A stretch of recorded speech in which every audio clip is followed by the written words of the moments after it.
வணக்கம்.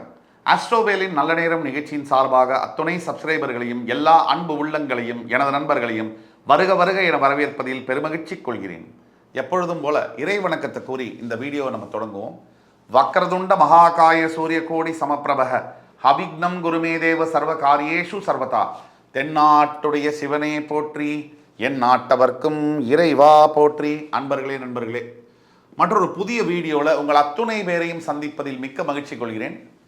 இந்த வீடியோ மறுபடி சொல்லணும்னு சொன்னால் சில ராசிக்கு நம்ம எக்ஸ்க்ளூசிவாக பண்ணக்கூடிய வீடியோ. அந்த வரிசையில் இன்றைக்கி வரக்கூடியது ரிஷப ராசி. 19 ஆண்டுகளுக்கு பிறகு உயர்வு பெறும் ரிஷப ராசி. ரிஷபம் என்பது சிவபெருமானுடைய வாகனம். இந்த ரிஷபத்திற்கு சில யூனிக் குவாலிட்டிஸ் உண்டு. பாரம் தாங்குவது, பலு தூக்குவது. அதை போன்றே ரிஷபராசி அன்பர்களும் அடுத்தவர்களுடைய பாரத்தை தன் தலையில் போட்டு தூக்கக்கூடியவர்கள். காலபுருஷனின் 2ஆம் வீடு ரிஷபம்னு சொல்றோம். அதாவது மேஷத்துக்கு அடுத்தபடியான ராசி. இந்த ரிஷபத்தில் சுக்கிர பகவான் ஆட்சி பெறுவார், சந்திர பகவான் உச்சம் பெறுவார். சந்திர பிம்ப வதனம் அப்படின்றத நம்ம எதுக்கு ஒப்பிடுவோம் சொன்னால் முக அழகிற்கும் வசீகரத்திற்கும் ஒப்பிடுவோம். பொதுவாக ரிஷபராசியில் பிறந்த பெண்களாக இருக்கட்டும், ஆண்களாக இருக்கட்டும், அடுத்தவர்களை கவரக்கூடிய தன்மையை பெற்றிருப்பார்கள். எப்படின்னு சொன்னீங்கன்னா, முகம் இவங்களுக்கு பளீர்னு இருக்கும். ஒரு நிலா பார்த்தா எப்படி ஒளிச்சம், அதாவது அந்த இருட்டில் கூட ஒளி விட்டு மின்னக்கூடியது மாதிரி அவங்களுடைய முகமும் அவ்வளவு அழகாக இருக்கும். அதுதான் சந்திரன் உச்சம் பெறுவதனால். பொதுவாக சில ரிஷபராசி அன்பர்களுக்கு விதிவிலக்காக கூட இருக்கலாம். ஆனால் பொதுவில் ரிஷபராசின்னு சொன்னாலே முக அழகு, வசீகரம் என்பது கூடவே பிறக்கும். ஆக அதே மாதிரி சுக்கிரனும் ஆட்சி, சந்திரனும் உச்சம்னா காதல் வராமல் இருக்குமா? இப்போ ரிஷபராசி அன்பர்களுக்கு என்ன பிரச்சனை? கண்ணா பின்னான்னு காதலிக்கிறது. இவங்களோட காதல் ஸ்தானம் என்ன? புதனுடைய கன்னி ராசி.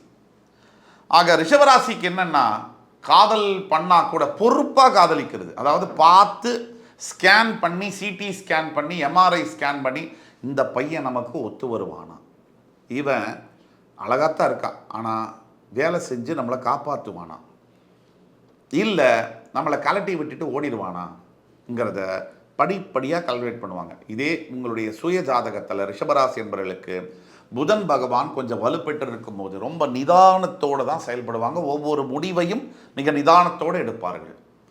அவனை அப்பா அம்மா கூட மாப்பிள்ளை, வரக்கூடிய மாப்பிள்ளை இப்படி தான் இருப்பானான்னு கூட பார்க்க மாட்டாங்க. அந்த பொண்ணு 50 மடங்கு நம்ம கேர் பண்ணி அதை பார்க்கும். என்னென்னா, இவன் இந்த மாதிரி பேசுவான், இவன் எப்படி நடந்துக்குவான், நம்ம அப்படி பேசி பார்க்கலாமா, நூலை விட்டு பார்ப்போமா, இப்படியெல்லாம் திங்க் பண்ணி தான் அவங்க பார்ட்னரை செலக்ட் பண்ணுவாங்க. சரி, இப்படிலாம் புத்திசாலித்தனமாக யோசித்து பார்ட்னரை செலக்ட் பண்ணோடனே வாழ்க்கை மட்டும் ரொம்ப நல்லா லைஃப் பார்ட்னர் அமைஞ்சிருவாங்களா அப்படின்னு கேட்டிங்கன்னா, அங்கே தாங்க ட்விஸ்டே இருக்குது. இவ்வளோ சிரமப்பட்டியும் லைஃப் பார்ட்னரை செலக்ட் பண்ணியும் கூட மூர்க்கத்தனமான, அக்ரஸிவான, கோபமுள்ள ஒரு பார்ட்னர் கிடைக்கக்கூடிய வாய்ப்புகள் அதிகமாக இருக்குது. இவங்களுடைய பார்ட்னர்ஸ் ஜென்ரலாக பார்த்தீங்கன்னா ரிஷபராசிக்கு எதை வேணால் செய்யக்கூடியவர்களாக இருப்பாங்க. அதாவது எதுக்கும் துணிந்தவர்களாக இருப்பார்கள் பொதுவில். அதே மாதிரி மனதளவில் கொஞ்சம் ரொம்ப அழுத்தமுடையவர்களாக இருப்பாங்க. மன அழுத்தம்னா தன்னை பற்றி வெளியில் அதிகமாக சொல்லிக்கொள்ளாத தன்மையுடையவர்களாக இருப்பார்கள். இந்த மாதிரியான அமைப்பு. அவங்க என்ன செய்கிறாங்கன்னு அவங்கள்ட்ட நிறைய ரகசியம் இருக்கும். ரிஷபராசியுடைய பார்ட்னர்ஸ், வாழ்க்கை துணைக்கிட்ட பார்த்தீங்கன்னா நிறைய ரகசியங்கள் புதஞ்சு கிடக்கும். இது இயற்கையில் பெரும்பாலான ரிஷபராசி என்பவர்களுக்கு பொருந்தும். விதி விலக்குகள் விதியாகாது அப்படிங்கிற ரூலில். ஆக இப்போ ரிஷபராசியில் எடுத்தீங்கன்னா கிருத்திகை, ரோகிணி, மிருகசீரிட நட்சத்திரங்கள் வருகிறது. கிருத்திகை என்பது சூரியன், ரோகிணி என்பது சந்திரன், மிருகசீரிடம் என்பது செவ்வாய். இந்த நட்சத்திரங்கள் வருது. சுக்கிரனுடைய வீட்டில் சூரிய, சந்திர, செவ்வாய் நட்சத்திரங்கள். இப்போ 19 ஆண்டுகளுக்கு பிறகுன்னு நம்ம ஏன் சொல்கிறோம்னா, சராசரியாக கிருத்திகை நட்சத்திரம் 2ஆம் பாதத்தில் பிறக்கக்கூடிய ரிஷபராசி அன்பர்களுக்கு கிட்டத்தட்ட இந்த சூரியன், சந்திரன், செவ்வாய் திசையெல்லாம் முடிஞ்சு ராகு திசைக்குள்ளே வரும்போது கிட்டத்தட்ட ஒரு 19க்கு மேலே, 19 வயசுக்கு மேலே, 22, 23 வயசுக்குள்ளே இந்த ராகு திசை என்பது ஆரம்பிக்கும் போது போடுன்னு போடும். கரெக்டான நேரம். உங்கள் ஜாதகத்தில் நல்லா கவனித்து கொள்ளுங்கள் ரிஷபராசி அன்பர்களே, என் அன்பினும் மேலான ரிஷபராசி அன்பர்களே. இந்த ராகு திசையானது நீங்கள் 23 வயசுக்குள்ளே அடியெடுத்து வைக்கும் போது ராகு திசை உங்களுக்கு வருதுன்னு வச்சுக்கோங்க. உங்களுக்கு உங்கள் சுய ஜாதகத்தில் அந்த ராகு மேஷம், ரிஷபம், கடகம், கன்னி, மகரம். மேஷம், ரிஷபம், கடகம், கன்னி, மகரம். இந்த 5 இடத்துல அவர் உட்காந்துருக்காருன்னு வச்சுக்கோங்க. அந்த ராகுவானவர் உங்களுக்கு திசையை நடத்த போறாரு. அந்த ராகு மேல குரு பார்வையும் விழுந்திருக்குன்னு வச்சுக்கோங்க. குரு கூட இருக்கக்கூடாது, நல்லா கவனிச்சுக்குங்க.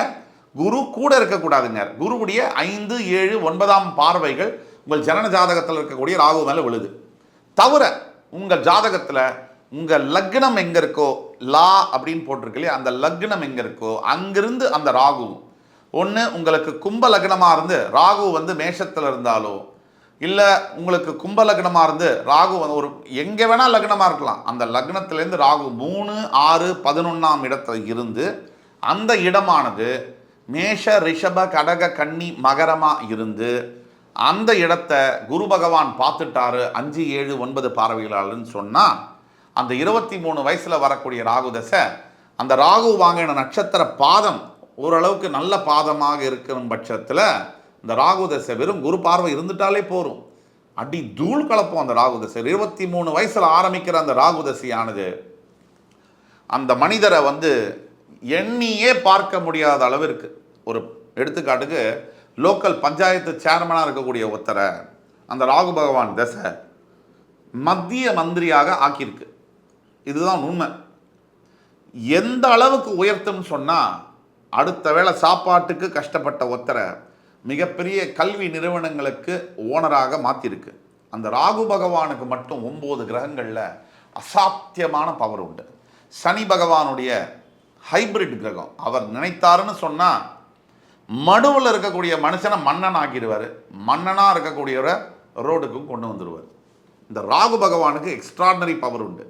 அதனால தான் சொல்கிறேன், நீங்கள் ரிஷபராசியில் பிறந்திருக்கிறீங்க அப்படின்னா உங்களுக்கு தோராயமாக ஒரு 25 வயசு ஆகுதுன்னா ராகு தசை தான் நடக்கணும். கிட்டத்தட்ட 24லேருந்து ஒரு 35 வயசுக்குள்ளே ராகு தசை ஸ்டார்ட் ஆகிடணும். அந்த மாதிரி ராகு தசையில் உங்களுக்கு ராகு பகவான் மேஷ, ரிஷப, கடக, கன்னி, மகரத்தில் இருந்தால் அந்த ராகு லக்னத்திலிருந்து 3, 6, 11ஆம் பாவத்தில் இருந்து குரு பார்வையோடு பெற்றிருந்தால் நாக்க உங்களுடைய வாழ்க்கையில் மிகப்பெரிய உயர்வுகள். உயர்வுனா என்ன? வெளி சமுதாயத்திற்கும் தோற்றத்திற்கும் உயர்வு என்பது நம்ம இப்போ வச்சிருக்கக்கூடிய பணம், நம்ம வச்சிருக்கக்கூடிய பைசா, நம்ம வச்சிருக்கக்கூடிய பங்களா, நம்ம போடக்கூடிய ட்ரெஸ்ஸு, நம்ம கட்டக்கூடிய வாட்சு. ஆனால் உண்மையிலே எது உயர்வு? உண்மையான உயர்வை ராகு கொடுக்க மாட்டார். உண்மையிலே எது உயர்வுனா மனிதனுடைய பண்புகளில் உயர்வு, குணாதிசயங்களில் உயர்வு, நம்ம மற்றவங்கள்ட்ட நடந்துக்கிற விதத்தில் உயர்வு, நம்மளுடைய எண்ணங்களில் உயர்வு. இந்த மாதிரியான உயர்வுகளை ராகு கொடுக்க மாட்டார். ராகு ஒரு முழு பாவகிரகம். ஆனால் லௌகீக வாழ்க்கை, மெட்டீரியலிஸ்டிக் லைஃப்பில் ராகு பகவான் உங்களுக்கு அசாத்தியமான பணத்தை கொடுப்பார். பெரும்பாலான சமயங்களில் ராகு பகவான் குரு பார்வை இல்லாமல் இந்த யோகம் கிடைக்க பெற்றால் இல்லீகலான வழிகளில் இந்த பணம் வந்து சேரும். அதே குரு பார்வையுடன் லக்னத்தோட 3, 6, 11, 12ஆம் பாவங்களிலும் ராகு இருந்து அந்த இடமானது மேஷ, ரிஷப, கடக, கன்னி, மகரமாக இருந்தால் அந்த ராகு பகவான் கொடுக்கக்கூடிய யோகமானது விண்ணை பிளந்து கொண்டு கொடுக்கக்கூடிய அளவிற்கு நல்ல யோகமாக இருக்கும். நல்ல வழியில் பணம் வரும். இவ்வளவுதான் வித்தியாசம். ராகு பகவான் சாதாரண மக்களை மிகப்பெரிய உயரத்துக்கு எடுத்து போகக்கூடிய ஒரே கிரகம் 9 கிரகத்தில். ஆக ராகு பகவானை வழிபட்டு திருநாகேஸ்வரம் சென்று ரிஷபராசி என்பர்களே, உங்களுடைய ஜாதகத்தில் உங்களுடைய எதிர்காலம் என்னவென்று உங்களுக்கு சந்தேகம் இருக்குன்னு சொன்னால் கீழே கொடுக்கப்பட்டுள்ள வாட்ஸ்அப் நம்பரில் எங்களை தொடர்பு கொண்டு கான்டாக்ட் பண்ணுங்கள்.